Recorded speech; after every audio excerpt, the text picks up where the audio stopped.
Hello everyone, मैं नीलम तिवारी आप सभी का मैग्नेट ब्रेन्स में बहुत बहुत स्वागत करती हूँ। मैग्नेट ब्रेन्स एक ऐसा चैनल है जहाँ पर आपको किंडरगार्टन से लेकर 12th क्लास तक के सारे वीडियोस बिल्कुल फ्री अवेलेबल करवाए जाते हैं और साथ साथ में आपकी एग्जाम की तैयारी भी बिल्कुल फ्री यहाँ पे करवाई जाती है। आज हम पढ़ने वाले हैं आपको, देखिए लास्ट 2 वीडियोस में पहले में हमने आपको अनुवाद करवा दिया, उसके दूसरे में अभ्यास का पार्ट 1 पढ़ा दिया जिसमें कि हमने 1 से लेकर 4 तक के प्रश्न उसमें करवा दिए हैं। अब हम अभ्यास में अपना 5वां, 6वां और 7वां, ये 5, 6, 7 ये प्रश्न करने वाले हैं। तो इसमें हमारा जो 5वां प्रश्न है वो लिखा है रेखांकित पदानि अधिकृत्य प्रश्न निर्माणम कुरुत, यानी जो रेखांकित आपको पद दिए हुए हैं उनको अधिकृत यानी उनको हटा के उन पर अधिकार करके प्रश्न का निर्माण कर दीजिए। तो यहाँ पर आपको देखेंगे ये जो आपके देखिए वाक्य लिखे हुए हैं इनमें किन्हीं किन्हीं शब्दों पे क्या किया हुआ है, रेखांकित किया गया है, यानी रेखा से उनको अंकित किया गया है। अब उसमें जब हमें प्रश्न बनाना है तो हम क्या करेंगे, उसके लिए एक बहुत अच्छा तरीका हमने आपको बताया था। वैसे तो अपनी भाई 12 पाठ हो चुके हैं, द्वादश पाठ में हर एक के अभ्यास में ये आ रहे हैं प्रश्न निर्माण, और उनमें हमने सिखा भी दिया है कि चाहे प्रश्न से उत्तर बनाना हो या उत्तर से प्रश्न बनाना हो, तरीका सिर्फ एक होता है। जो हमारा रेखांकित शब्द होता है बस 3 चीजें पहचानी होती हैं, लिंग, विभक्ति, वचन। किसी भी शब्द का ये पहचानिए कि वो पुल्लिंग है, स्त्रीलिंग है या नपुंसक लिंग है। वचन उसमें कौन सा है, एक वचन है, द्विवचन है, बहुवचन है, या फिर उसमें विभक्ति कौन सी लगी हुई है। ये 3 चीजें आपने पहचान ली तो आपका प्रश्न से उत्तर भी बन जाएगा और उत्तर से प्रश्न बन जाएगा। कैसे? अब जैसे पहले हम चलते हैं, देखते हैं नरह, नर शब्द लिखा हुआ है। अब नर जो हमारा शब्द है इसको लिख लिया हमने अलग, ठीक है, क्योंकि इसी के स्थान पे हमें कोई ना कोई प्रश्नवाचक शब्द चाहिए। अब वो कहां से आएगा? अब नर शब्द को पहले हम पहचानेंगे ये किस लिंग का है, पुल्लिंग का है, स्त्रीलिंग का है या नपुंसक लिंग का। तो नर हमारा हो गया पुल्लिंग का, ठीक है। अब इसमें लगी हुई है क्या, विसर्ग। अब जब विसर्ग लगा हुआ है तो ये अकारांत शब्द है, बालक जैसा इसका रूप बन गया। तो बालक जैसे बनता है प्रथमा विभक्ति एक वचन में हमारा बालकः, तो नर बन गया नरः। अब जैसे विसर्ग देखा तो हमने पहचाना कि ये पुल्लिंग शब्द में ये किस विभक्ति के साथ बना है, प्रथमा विभक्ति और एक वचन के साथ में बना हुआ है। बस अब ये 3 चीजें पहचान ली, आपका प्रश्न निर्माण हो जाएगा। कैसे? सीधा सीधा आपको क्या करना है, ये इन चीजों को याद रखते हुए आपको किम के शब्द रूपों पर चले जाना है, किम के शब्द रूपों पे चले जाना है। तो किम के शब्द रूप में पुल्लिंग वाले शब्द में प्रथमा विभक्ति एक वचन का जब आप रूप देखेंगे तो पुल्लिंग के लिए किम के रूप क्या बनते हैं, कह, कऊ, के, कम, कऊ, कान। तो हमें कहाँ पूरे में नहीं जाना है, हमें केवल प्रथमा विभक्ति का एक वचन पकड़ना है। तो प्रथमा विभक्ति के एक वचन जो शब्द था वो क्या बना था, कह। कैसा बना था, वो भी बालक कह जैसा बना था, बाल हटा दी थी तो बचा कह। तो हमने आपको बार बार कहा है कि किम के जो शब्द रूप होते हैं पुल्लिंग वाले बालक बालक जैसे बनते हैं और स्त्रीलिंग वाले बालिका जैसे बनते हैं और नपुंसक लिंग के फल जैसे बनते हैं। तो क्या किया हमने, जो किम का शब्द रूप था उसमें प्रथमा विभक्ति एक वचन लगा दिया, नर की जगह कह लिख दिया और आपका प्रश्न निर्माण हो गया। तरीका समझ लीजिए, फिर कितनी भी आपके प्रश्न आ जाएं आपके सामने बनाने के लिए आप आराम से बना सकते हैं। रटना नहीं पड़ेंगे उसमें कि नरह की जगह पे कह लिखना है। भाई क्यों लिखना है वो तो पता हो आपको, वो इसलिए कि जो नर शब्द में विभक्ति वचन लगा हुआ है वही हम उसके प्रश्नवाचक शब्द, और प्रश्नवाचक शब्द मिलेंगे कहाँ से, हमें किम से मिलेंगे। इसलिए हर बार कह रहे हैं कि किम के शब्द रूप याद कर लीजिए, वो याद कर लेंगे, सब सरल हो जाएंगी चीजें। कोई भी चीज आपको एक नहीं रटनी पड़ेगी, चाहे आप 14-15 पाठ पूरे पढ़ लीजिए, हर एक में प्रश्न का उत्तर सही लिख के आएंगे और उत्तर का प्रश्न सही बना पाएंगे, ठीक है। आगे चलते हैं, फिर से देखिए विद्या शब्द देखा हमने। विद्या कैसा है, आकारांत शब्द है और आकारांत शब्द में परिवर्तन कहाँ नहीं होता है, प्रथमा विभक्ति एक वचन में। अर्थात यहां पर भी जो हमारा शब्द आना है वो कौन सा आना है, स्त्रीलिंग वाला। स्त्रीलिंग वाला क्यों आना है किम का शब्द रूप, क्योंकि विद्या जो शब्द है आकारांत है और आकारांत शब्द स्त्रीलिंग होते हैं। स्त्रीलिंग में प्रथमा विभक्ति एक वचन में जाएंगे तो जैसे बालिका बनती है बालिका, तो बाली हटा दो बचा क्या, का, तो का हमारा इसके स्थान पे आ जाएगा। बार बार बोल रहे हैं कि बालक जैसे किम के पुल्लिंग के रूप बनते हैं और बालिका जैसे स्त्रीलिंग के रूप बनते हैं। तो ये विद्या के स्थान पे आ गया का, और सिर्फ अकेले विद्या के स्थान पर भी नहीं आएगा, हर एक स्त्रीलिंगवाची शब्द प्रथमा विभक्ति एकवचन के साथ में आएगा। जैसे कि अगर हम वाणी शब्द ले लें, यहाँ पर वाणी लिखा हुआ है, तो आप कहेंगे मैडम ने कहा था कि आकारांत शब्दों की जगह पे ये लगा देना आप, ऐसा नहीं है। हमने कहा है केवल आकारांत नहीं, हर एक स्त्रीलिंगवाची शब्द में, हर एक स्त्रीलिंगवाची शब्द के लिए किम के स्त्रीलिंग के प्रयोग हो जाएंगे। जरूरी नहीं है वो अ से अंत हो रहे हैं, उ से अंत हो रहे हो, ई से अंत हो रहे हो, ठीक है। तो ये आपका एक हमने तरीका आपको बता दिया। तो यहाँ पर भी हमने क्या किया, स्त्रीलिंग प्रथमा विभक्ति एक वचन का विद्या के स्थान पर का शब्द उठा के रख दिया, और बाकी सब चीजें वैसी की वैसी उतार के रख दी, कोई अंतर नहीं है, और प्रश्न आपका बन गया। ठीक है, आगे लिखा है चंद्रोज्ज्वला हारा पुरुषम न अलंकुर्वन्ति। कहते हैं चंद्रमा के समान जो उज्जवल जो हार पहनने पर भी पुरुष को कोई अलंकरण नहीं होता है, पुरुष कोई सुशोभायमान नहीं होता है, कोई सुशोभित नहीं होता है। लेकिन कौन करती है, वाणी और विद्या हमें अलंकृत करती है, शोभायमान करती है। तो यहाँ पे हार शब्द ले लेते हैं। अब हार शब्द लिखेंगे, इस देखिए हारा जो शब्द है वो कहाँ से आया है, हार शब्द से आया है, अर्थात ये जो मूल रूप है इसका वो कहाँ से है, हमें हार से मिला है। अकारांत शब्द है, जैसे केयूर हमारा पुरलिंग होता है, हार भी हमारा पुरलिंग होता है। अब पुरलिंग में इसमें क्या लगा दिया, बड़े आ की मात्रा के साथ में विसर्ग। अब ये किस विभक्ति से आया, अब हम कहेंगे हार जो शब्द है उसका पहले लिंग पहचानेंगे, पुरलिंग है, विभक्ति कौन सी लगी है, कहेंगे इसमें प्रथमा विभक्ति। और बहुवचन शब्द में हमने देखा है कि बालक बनता है, बालकः बालकौ बालकाः, प्रथमा विभक्ति के बहुवचन में बड़े आ की मात्रा विसर्ग आता है। तो यहां पर भी बड़े आ की मात्रा विसर्ग कहां पर आएगी, प्रथमा के बहुवचन में। और जैसे ही हमें ये तीन चीजें पता चली, हम सीधे जाके हम किम के शब्द रूपों के पास पहुंच जाएंगे। कहेंगे बताओ जल्दी कि पुरलिंग वाले प्रथमा विभक्ति बहुवचन में क्या रूप बनता है आपका, तो वो कहेगा हमारा रूप बनता है, एक वचन के लिए बनता है कह, द्विवचन के लिए बनता है कौ, और बहुवचन के लिए बन जाता है के। तो हम यहाँ पे लिख देंगे के। आपका प्रश्न निर्माण हो गया। बाकी देखिए हम कहीं पे कोई परिवर्तन कर रहे हैं, नहीं कर रहे हैं। चंद्रोज्ज्वला के पुरुषम ना अलंकुर्वन्ति, आपका प्रश्न निर्माण हो गया। सबसे सरल होता है प्रश्न निर्माण करना, और जिसको देख के बच्चे बहुत घबरा जाते हैं कि प्रश्न निर्माण कैसे करें। भाई ऐसे करेंगे कि किम के हम शब्द रूप याद कर लेंगे कि फिर हम चुटकियों में उनको हल कर सकते हैं। ठीक है, अब यहाँ लिखा है पिता। अब पिता शब्द अगर आपने शब्द रूप पढ़े होंगे तो पिता शब्द बनता कहाँ से, आप कहेंगे पिता तो हिंदी का शब्द है, नहीं है, संस्कृत शब्द है। मूल शब्द होता है पितृ, ऋकारांत शब्द होता है। और जब पितृ शब्द कैसा है, हमारा पुरलिंग है, और जब इसके आप प्रथमा विभक्ति एक वचन का रूप जो देखेंगे उसमें जो पितृ शब्द है वो बन जाता है हमारा पिता। क्या बनता है, पिता। पिता, पितरौ, पितरम, इस प्रकार से रूप बनते हैं। तो हमारा जो प्रथमा विभक्ति एक वचन में पितृ बनता है हमारा कौन सा शब्द, पिता। ठीक है, मातृ बन जाती है माता, भ्रातृ बन जाता है भ्राता, नेत्र बन जाता है नेता, और श्रोत्र बन जाता है श्रोता। तो जो श्रोता, नेता, माता, भ्राता, पिता, ये जो शब्द हैं हिंदी के नहीं हैं, संस्कृत में वो प्रथमा विभक्ति एक वचन के लग जाने से आए हैं। ठीक है, हिंदी में तो उनको जैसा का तैसा उठा लिया गया है। तो यहाँ पर हमने देखा कि पितृ शब्द कैसा है, पुरलिंग है, जिसमें कि प्रथमा विभक्ति एक वचन लगी हुई है। तो बस हमें करना क्या है, पुरलिंग का प्रथमा विभक्ति एक वचन अभी हमने बताया था, बालक जैसा बालकः, तो बाल हटा दीजिए, बचा क्या, कह, तो उठा के हमने लिख दिया, और ये हमारा प्रश्न का निर्माण हो गया। बस कौन सी समस्या है इसमें, सिर्फ हम क्या कर रहे हैं, इनमें हम कोई चीज़ और कर रहे हैं, दूसरा कोई लॉजिक लगा रहे हैं, नहीं लगा रहे हैं, केवल एक सूत्र के हिसाब से ही हम सारी चीज़ें कर रहे हैं। अब यहाँ लिखा है विद्या धनम, यानी विद्या रूपी जो धन है, सर्व प्रधानम धनम अस्ति, यानी सबसे प्रधान धन होता है। अब जो सर्व प्रधान शब्द लिखा हुआ है, अब ये संज्ञा नहीं है। अब आप कहेंगे संज्ञा शब्द नहीं है तो ये क्या है, अभी तक जो हम शब्द देख रहे थे वो सभी संज्ञा थे। संज्ञा का मतलब क्या होता है, नाम। संज्ञा की आपने परिभाषा आपने इस प्रकार से पढ़ी होगी कि किसी व्यक्ति वस्तु भाव के नाम को, किसी स्थान के नाम को संज्ञा कहते हैं।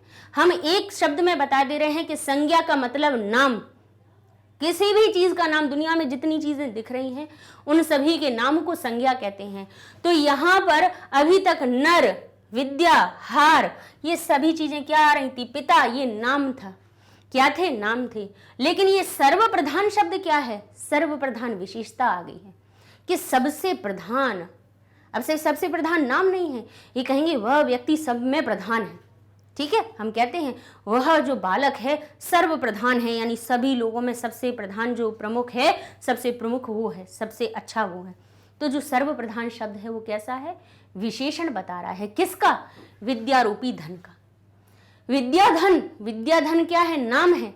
विद्या क्या हुई हमारी? जो हम किसी भी चीज को सीखते हैं वो हमारी विद्या होती है। धन क्या हो गया? धन भी नाम हो गया। धन यानी हमारे पास जो संग्रह होता है किसी चीज का, वो हमारा धन कहलाता है। भाई कोई विद्या को अपना धन मान लेता है, कोई अपने रुपए पैसे को धन मानता है, कोई अपनी जमीन जायदाद को अपना धन मानता है। ठीक है, तो यहाँ ये विद्या और धन तो हो गए नाम, और सर्वप्रधान शब्द आ गया विशेषण। क्या आ गया? विशेषण। यानी विशेषण का अर्थ क्या होता है? जो किसी चीज की विशेषता बताता है। जैसे कहा काला घोड़ा, तो कहा कृष्ण अश्व, तो कृष्ण शब्द घोड़े की, अश्व की विशेषता बता रहा है कि घोड़ा कैसा है? काला है, क्वालिटी बता रहा है। जो शब्द किसी की विशेषता बताते हैं, क्वालिटी बताते हैं, क्वालिटी को डिफाइन करते हैं, वो विशेषण कहलाते हैं, जिनको हम इंग्लिश में एडजेक्टिव्स कहते हैं। नाउन और प्रोनाउन को जो क्या कहते हैं? आइडेंटिफाई करते हैं या उनकी किसी क्वालिटी को बताते हैं, वो एडजेक्टिव्स होते हैं हमारे। और यहाँ पर भी हम उन्हीं को विशेषण कहते हैं। क्या कहते हैं? विशेषण। तो सर्वप्रधान शब्द विशेषण हुआ। अच्छा, ये सब रामायण हमने आपको क्यों बताई? वो इसलिए बताई कि संज्ञा के लिए जो हम प्रश्नवाचक शब्द ढूंढते हैं, संज्ञा और सर्वनाम के लिए, संज्ञा के साथ में सर्वनाम भी जोड़ लीजिए, संज्ञा और सर्वनाम के लिए जो हम प्रश्नवाचक शब्द ढूंढते हैं वो हम किम के शब्द रूपों से ढूंढते हैं। कहां से? किम के शब्द रूपों में। अभी हम किम पर ही जा रहे थे सब चीजों में। लेकिन अगर विशेषण शब्द आ जाए, कोई विशेषता वाला शब्द आ जाए, उसके लिए क्या करेंगे? उसके लिए हम कीदृश पे जाएंगे। क्या जाएंगे? कीदृश पे। अच्छा, कीदृश का अर्थ क्या होता है? कीदृश का अर्थ होता है किस प्रकार का। किस प्रकार शब्द का अर्थ निकलता है, किस प्रकार। तो यहां पे लिखा हुआ है किम का अर्थ हुआ क्या या कौन, और विशेषण का में एक जो शब्द आता है कीदृश, विशेषण कहीं पे लिखा हुआ होगा, उसके लिए जब प्रश्न बनाना होगा तब आप कीदृश शब्द के पास जाएंगे, जिसका अर्थ होता है किस प्रकार का। तो यहाँ लिखा है विद्याधन सर्वप्रधान धनम अस्ति, विद्याधन सबसे प्रधान या सबसे प्रमुख धन है। तो आप इसका प्रश्न जब बनाएंगे तो आप क्या कहेंगे कि विद्या रूपी धन किस प्रकार का धन है। किस प्रकार शब्द बोलेंगे आप, हिंदी में किस प्रकार ही बोलेंगे, तो उसको संस्कृत में क्या कहेंगे? कीदृश कहेंगे। और कीदृश भी अपना रूप बदलता है। अब आप कहेंगे कैसे रूप बदलता है? तो अगर यहाँ पे आपको नपुंसक लिंग शब्द दिख जाए, कैसा? सर्वप्रधानम, तो कीदृश भी बन जाएगा कीदृशम। ठीक है, यहां पे अगर लिख जाता आपको श्वेतः, श्वेतः दिखता आपको कैसा? अकारांत शब्द दिखता, तो कीदृश भी बन जाता कीदृशः। ठीक है, अगर वहीं पर आपके लिए कोई कैसा शब्द, मधुरा शब्द लिखा हुआ होता, देखिए मधुर शब्द को हम 3 प्रकार से बता देते हैं कि मधुर शब्द अगर पुल्लिंग के लिए बनेगा तो कहेंगे मधुरः, स्त्रीलिंग के लिए बनेगा तो वो हो जाएगा मधुरा, और नपुंसक लिंग के लिए बनेगा तो बन जाएगा मधुरम। बस इतना ध्यान रखना। तो कीदृश भी पुल्लिंग के लिए बन जाता है कीदृशः, लेकिन स्त्रीलिंग के लिए कीदृशा ना बन के कीदृशी बनता है, उसमें बड़ी ई की मात्रा का आगमन होता है, ये याद रखने वाली बात है, ध्यान रखिएगा। और नपुंसक लिंग के लिए जैसे मधुर बन गया मधुरम, तो कीदृश भी बन जाता है कीदृशम। तो यहाँ पर यही हुआ, सर्वप्रधानम की जगह पे हमने कीदृशम लगा दिया और हमारा प्रश्न का निर्माण हो गया। ठीक है, अब आगे लिखा हुआ है दिक्षु। हम सारी चीजें क्यों नहीं पढ़ रहे हैं? क्योंकि सब चीजों से हमें कुछ मतलब ही नहीं है, क्योंकि हमें तो रेखांकित पद उन्होंने कह दिया है कि रेखांकित पद को देखो, हटाओ और प्रश्न निर्माण कर दो। तो हम तो दिक्षु पर आ गए। दिक्षु शब्द कहां से आया? दिक से आया। दिक का अर्थ क्या होता है? दिशा। दिक का अर्थ क्या होता है? दिशा। आपने दिगंबर शब्द बहुत, वो कहां से आता है? दिक और अंबर से। उसकी आपने संधियां भी पढ़ी होंगी कि दिक धन अंबर दिगंबर, ऐसे याद तो करते हैं लेकिन वो समझ नहीं पाते हैं कि इसका अर्थ क्या निकल रहा है। कहते हैं दिक का अर्थ होता है दिशाएं और अंबर का अर्थ होता है आवरण। जो दिशाओं को अपना अंबर यानी अपना आवरण, अपना कवच बना लेते हैं, अपना वस्त्र बना लेते हैं, उन्हीं को दिगंबर कहते हैं। यहाँ पे जशत्तु संधि का नियम लगता है, क हमारे ग में परिवर्तित हो जाता है। जशत्तु संधि को अनुवाद करवाते समय हमने बताया था कि भाई किसी पहले वर्ण की बात नहीं कहा था, हमने कहा था कि व्यंजन के 1 2 3 4 व्यंजन वर्ण के जो 5 वर्ग होते हैं, कचट तप, का वर्ग, ता वर्ग, का वर्ग, चा वर्ग, टा वर्ग, ता वर्ग, पा वर्ग, इनके 4 अक्षरों के बाद कोई स्वर व्यंजन आ जाता है तो वो जो अक्षर है, जो अंतिम अक्षर है, जो अंतिम व्यंजन है, वो अपने ही वर्ग के तीसरे अक्षर में बदल जाता है। तो का बदल जाता है क ख ग, तो यहाँ पे बन जाता है ये हमारा दिक बन जाता है दिग। और अंबर का जो अ है, हमने आपको बताया है कि जो आधा व्यंजन है आगे आने वाले स्वर को अपनी तरफ चुंबक की तरह खींच लेता है। तो यहाँ पे ये जो ग है, अ के मिलने से पूरा हो जाएगा, तो ये बन जाता है हमारा दिगंबर, यानी दिशाएं जिसका अंबर होती हैं, दिशाएं जिसका आवरण बन जाती हैं, उसको दिगंबर कहते हैं। तो दिक जो शब्द है वो कहाँ से आया है? दिशा से आया है। दिक का अर्थ क्या होता है? दिशाएं। और उसमें क्या लगी हुई है? शु जो मात्रा है वो कहाँ से आई है? सप्तमी विभक्ति से आई है। सप्तमी विभक्ति से शु लग गया। अब आपने संयुक्त वर्ण पढ़े होंगे कि क और श के मेल से छ बन जाता है। ये जो क्षत्रिय वाला छ होता है कहाँ से किससे मिलता है? क और श से। तो यहाँ पे आधा क और श जब आपस में मिले तो ये बन गए हमारे श। श बने और उसमें छोटी की मात्रा, यानी दिक्षु जो शब्द है कहाँ से आया है? दिक शब्द में जब सप्तमी विभक्ति बहुवचन का शु लग गया तब। ठीक है, तो अब हमने ये बताया कि दिक में कहाँ से आई है शु? हमारी सप्तमी विभक्ति एक वचन से। ठीक है, अब जो दिक जो शब्द होता है वो हमारा कैसा होता है? स्त्रीलिंग शब्द बताया जाता है उसको, क्योंकि दिक हमारा दिशी शब्द बन जाता है। ठीक है, दिशा शब्द बनता है, दिक बनता है दिशा, बड़े आ की मात्रा, आकारांत शब्द होता है। अच्छा, आकारांत शब्द कैसे बनने हैं? बालिका जैसे बनने हैं। ठीक है, अब बालिका जैसे शब्द जब बने हैं, सप्तमी विभक्ति बहुवचन है, 3 चीजें ही तो पहचानी है हमें, लिंग, विभक्ति और वचन। लिंग पहचाना, स्त्रीलिंग शब्द है दिशा, इसके बाद वचन विभक्ति पहचानी सप्तमी, और वचन पहचाना हमने बहुवचन। तो बस कहेंगे क्या करेंगे अब हम, क्योंकि दिशा शब्द कैसा है? नाम है किसी का, बिल्कुल नाम है। ये जो दिशाएं होती हैं उनका नाम होता है, हर एक का नाम अलग अलग होता है, लेकिन किसी एक डायरेक्शन का कहें, किसी एक पर्टिकुलर जगह का कहें, नाम ही तो है दिशा, कि ये वाली दिशा है, ये पूर्व दिशा है, पश्चिम है, उत्तर है। तो दिशा क्या है? नाम है। नाम के लिए किम पर जाना पड़ेगा, और किम में भी स्त्रीलिंग के जब सप्तमी विभक्ति बहुवचन पर जाएंगे तो जैसे बालिका बन जाता है बालिकासु, तो बाली हटा दीजिए तो बन जाएगा कासु। अच्छा, ये जो कुत्र शब्द है ये एक और आपके लिए बहुत अच्छी हेल्प का वर्ड है, हेल्पिंग वर्ड है। कैसा? जब आपको सप्तमी विभक्ति वाला कोई शब्द यहाँ पर मिल रहा हो और उस समय पे आपको याद ना आ रहा हो कि स्त्रीलिंग या पुल्लिंग में सप्तमी विभक्ति का क्या रूप बनता है, किम का आपको याद ना आ रहा हो, तब आप उस परिस्थिति में क्या करेंगे? उसमें आप एक हमारा जो शब्द कुत्र होता है, ये एक अव्यय होता है जिसका अर्थ होता है कहाँ। तो जब आपको सप्तमी विभक्ति युक्त कोई शब्द केशु या काशु याद ना आए, तब आप उसके स्थान पे कुत्र लिख देना, आपका उत्तर सही बन जाएगा। क्योंकि कुत्र का अर्थ क्या होता है? कहाँ। और कहाँ जब हम कहेंगे कि कहाँ जा रहे हो, तो कुछ ना कुछ स्थान निकल के आएगा, है ना, कहीं ना कहीं का स्थान की बात जरूर आएगी। और स्थान जो होता है वो हमारा क्या होता है? देखिए कैसे सप्तमी विभक्ति से इसका कुत्र का संबंध आ रहा है वो बता रहे हैं आपको। क्यों आपको हमने कह दिया कि सप्तमी विभक्ति के स्थान पर कभी आपको काशु या केशु याद ना आए तो कुत्र लगा देना। क्यों लगा देना? थोड़ा प्रश्न तो कभी कभी पूछने की कोशिश किया कीजिए कि क्यों लगा दे मैम कुत्र। आपने कह दिया कि आपके कहने से लगा दें, बिल्कुल नहीं लगाओ, नियम की वजह से लगाओ। क्योंकि कुत्र का जब आप पूछेंगे कि कहाँ किसी चीज किसी भी वाक्य में लगा देंगे तो उत्तर निकलेगा किसी ना किसी का स्थान, कि कहाँ जा रहे हो, कहाँ से आ रहे हो, कहाँ गए थे, कहाँ सोते हो, कहाँ बैठते हो, तो कुछ ना कुछ स्थान आएगा। और स्थान क्या बनता है? हमारा आधार, सोने का आधार, जाने का आधार, कुछ ना कुछ आधार बनेगा कि भाई विद्यालय गए थे, गांव में गए थे, गांव जमीन पर सो रहे थे, पलंग पर बैठे थे, कुर्सी पर बैठे थे, तो आधार निकलेगा स्थान। और आधारो अधिकरणम कहते हैं, आधारो अधिकरणम एक सूत्र होता है, आधारो अधिकरणम। और आधार जो होता है वो अधिकरण कारक बनता है, अधिकरण सप्तमी, और अधिकरण में सप्तमी विभक्ति लगाई जाती है। तो देख लीजिए आ गया सप्तमी, यहाँ पे कुत्र का जो उत्तर निकलेगा वो स्थानवाची निकलेगा, और स्थान क्या होता है, आधार होता है। आधार अधिकरण कारक बनता है और अधिकरण सप्तमी सूत्र कहता है कि अधिकरण में सप्तमी विभक्ति लगती है। तो कुत्र और सप्तमी एक ही बात हो गई कि सप्तमी विभक्ति के स्थान पे आप कुत्र लगा सकते हैं।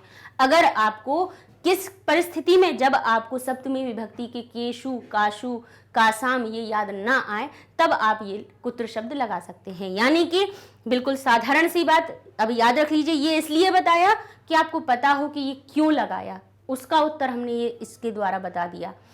अच्छा, वैसे साधारण में याद रखने का कि कभी अगर स्थान वाली कोई बात आ रही हो और उसकी जगह पे आपको प्रश्न बनाना हो तो सिंपल कुत्र लगा के आप उसका प्रश्न निर्माण कर सकते हैं।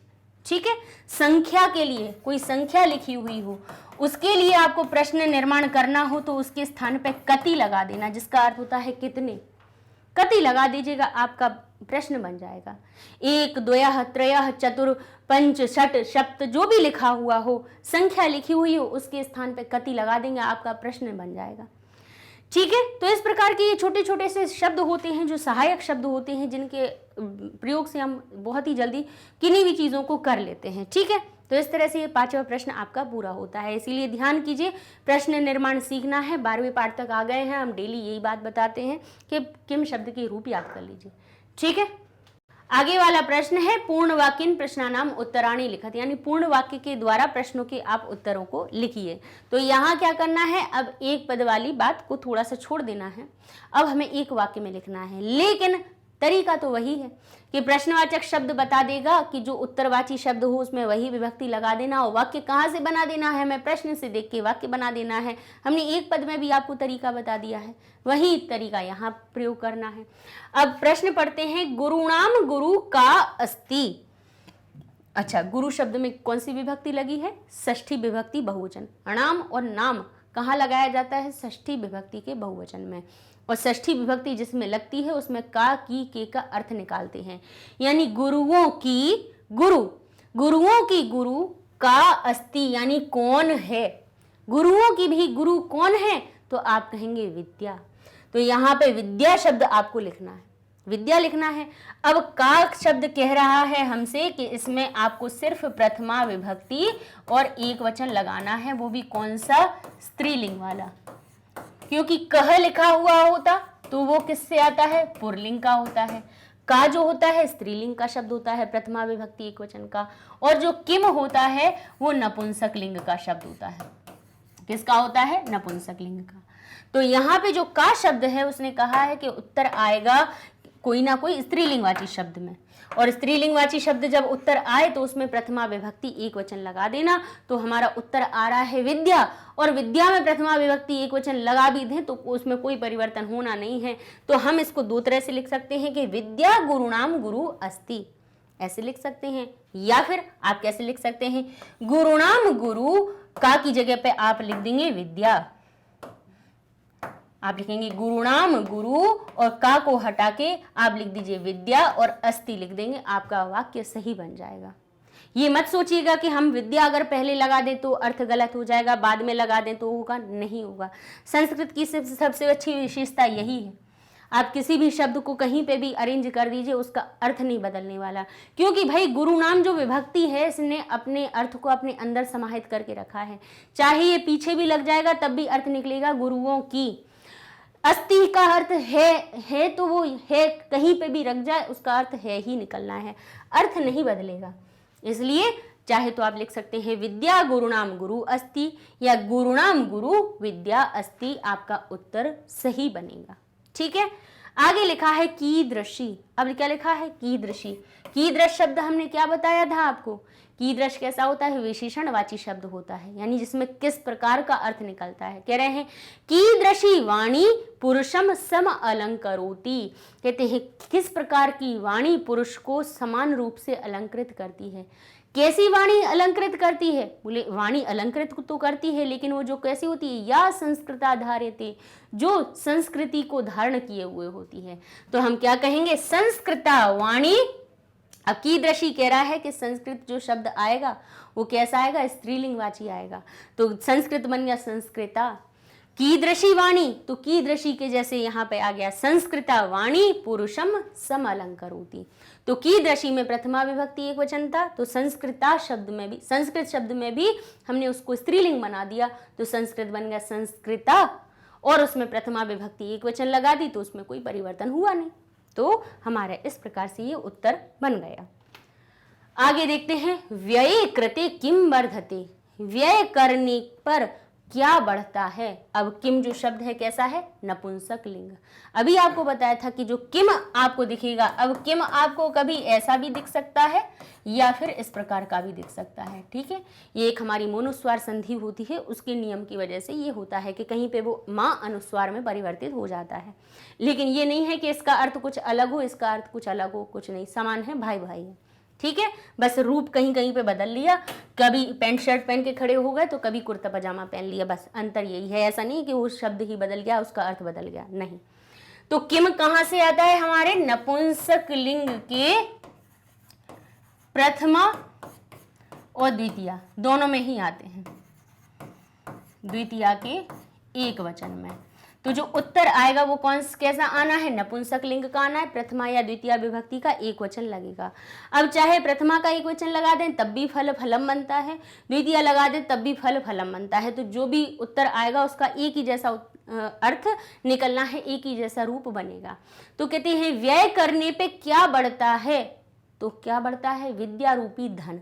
धन शब्द कैसा होता है, नपुंसक लिंग, तो धन का रूप हम कैसा बनाएंगे, फल जैसा, तो फल बन जाता है फलम, तो धन बन जाएगा धनम। कहेंगे व्यय कृते विद्या धनम वर्धते, व्यय कृते विद्या धनम वर्तते, ठीक है। किम जैसा विद्या धनम बन गया और आपका उत्तर बना दिया, ठीक है। कोई समस्या, क्या समस्या हो सकती है बताइए, छोटी सी तो चीजें हैं उसमें, और कौन सी बड़ी चीज़ें करनी है, और वो भी तरीका है उनका लगाने का, उसके अलावा कुछ तीसरी चीज़ होती ही नहीं है। कहते हैं भाग्यशय आश्रय कह, अब कह फिर पहचान लीजिए, कहते हैं भाग्य के क्षय होने पर आश्रय कौन होता है, कह कह रहा है कि जो हमारा शब्द आएगा वो पुल्लिंगवाची आएगा, उसमें प्रथमा विभक्ति एक वचन लगाना पड़ेगा, क्योंकि ये किम का पुल्लिंगवाची शब्द का प्रथमा विभक्ति एक वचन का रूप है। तो क्या कहेंगे, कौन। अच्छा, यहाँ पे जो विद्या के साथ में आपको बार बार जो नाम शब्द लगा हुआ दिख रहा था, आपको अनुवाद में, आपको श्लोकों में विद्या नाम लिख रहा था, वो विद्या को पुल्लिंग में परिवर्तित करने के लिए उसमें नाम लगा दिया गया था, क्योंकि विद्या तो हमारी कैसी रहती है, आकारांत रहती है, लेकिन नाम उसमें लगा दिया तो अकारांत पुल्लिंग बन गई। कैसी बन गई, अकारांत पुल्लिंग। और जब हमने उसका रूप बनाया तो क्या बन गया, विद्या नाम भाग्यशः आश्रय, तो कह के स्थान पे हमने ये लिख दिया और आपका उत्तर बन गया, लीजिए, ठीक है। तो इस तरह से ये हो गए आपका छठवां प्रश्न पूरा। अब आगे लिखा है मंजूषातः पुल्लिंग स्त्रीलिंग नपुंसक लिंग पदानि चित्वा लिखत, यानी मंजूषा में जो कुछ पद दिए हुए थे जिनमें कि ये सारे शब्द थे, उनको हमने छांट के आपको पुल्लिंग स्त्रीलिंग और नपुंसक लिंग के अलग करके दिखा दिए। जैसे कि पुल्लिंग शब्द में हमारे कौन कौन से आते हैं, हार, हार शब्द का बहुवचन रूप है इसलिए वो बन गया है हाराह, तो हमारा कैसा बना है वो पुल्लिंग में। मूर्धजा, मूर्धज शब्द से मूर्धजा बना, ठीक है। पशु, पशु शब्द कैसा होता है, उकारांत होता है, पुल्लिंग शब्द होता है। गुरु हमारा उकारांत और पुल्लिंग शब्द होता है। अलंकता, बड़े आ की मात्रा से अंत, कौन सा बन गया, स्त्रीलिंग बन गया। विद्या, बड़े आ की मात्रा से अंत, आकारांत तो स्त्रीलिंग। संस्कृता स्त्रीलिंग और रति ही स्त्रीलिंग।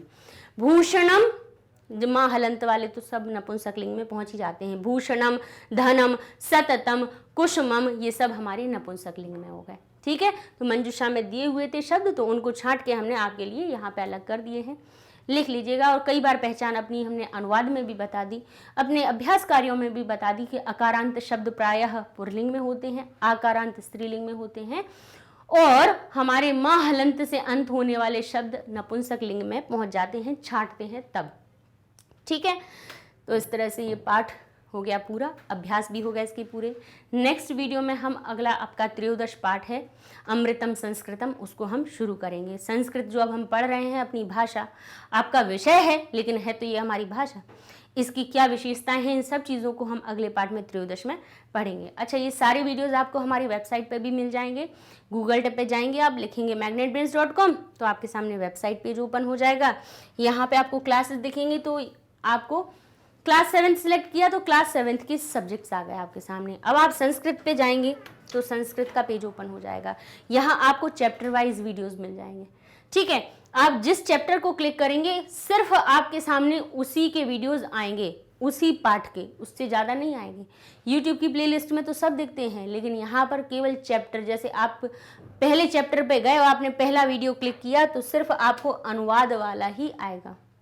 ठीक है, तो इस तरह से ढूंढना आसान है, पढ़ना भी आसान है यहाँ पे, और पता भी रहता है कि भाई हर एक पार्ट में कौन कौन सी चीज़ें हुई हैं, कितने वीडियो हैं एक पार्ट से, वो एक ही जगह में आपको पता चल जाएंगे। ठीक है, तो पढ़ते रहिए मैग्नेट ब्रेन्स के साथ में।